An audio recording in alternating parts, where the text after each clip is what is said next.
না, আজকে এতিমবাচ্চাদের সাথে আমরা সব ইফতার করবো, এটা তো আসলে একটা খুশির সংবাদ। এরকম কিছু আমরা সহজে পাই না তো সবসময়।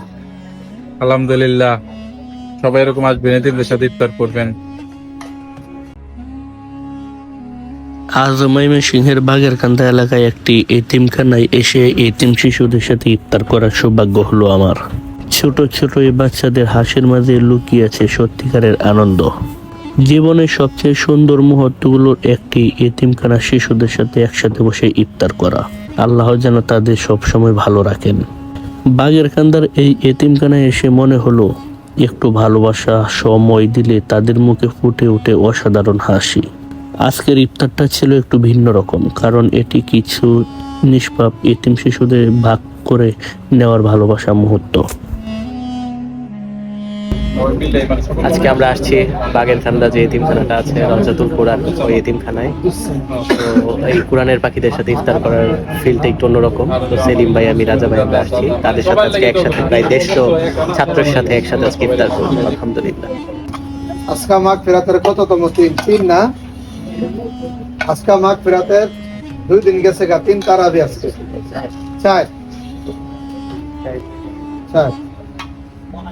আল্লাহ তাআলা রমজান মাসে মাগফিরাত দান করছে। এটা এমন একটা সিস্টেম আল্লাহ তাআলার, যারা বেঁচে আছে তাদের জন্য মাগফিরাত, যারা মারা গেছে তাদের জন্য মাগফিরাত।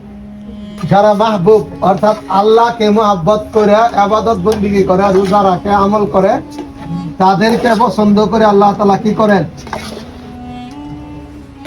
তাদেরকে পছন্দ করে আল্লাহ তাআলা মাফ করে দেন। আজকে যিনি আয়োজন করছেন তার পরিবার পরিজন, আত্মীয় স্বজন, জীবিত মৃত, যারা মরহুম, বিশেষ করে মরহুম আব্দুল সামাদ সহ ওনার পরিবার পরিজন, পূর্বপুরুষ, দাদা দাদি, নানা নানি। রব্বানা আতিনা ফিদ দুনিয়া হাসানা ওয়া ফিল আখিরাতি হাসানাতাও ওয়া কিনা আযাবান নার। اللهم رب ارحمهما كما ربياني صغيرا.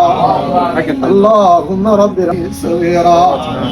اللهم اهدنا الصراط المستقيم.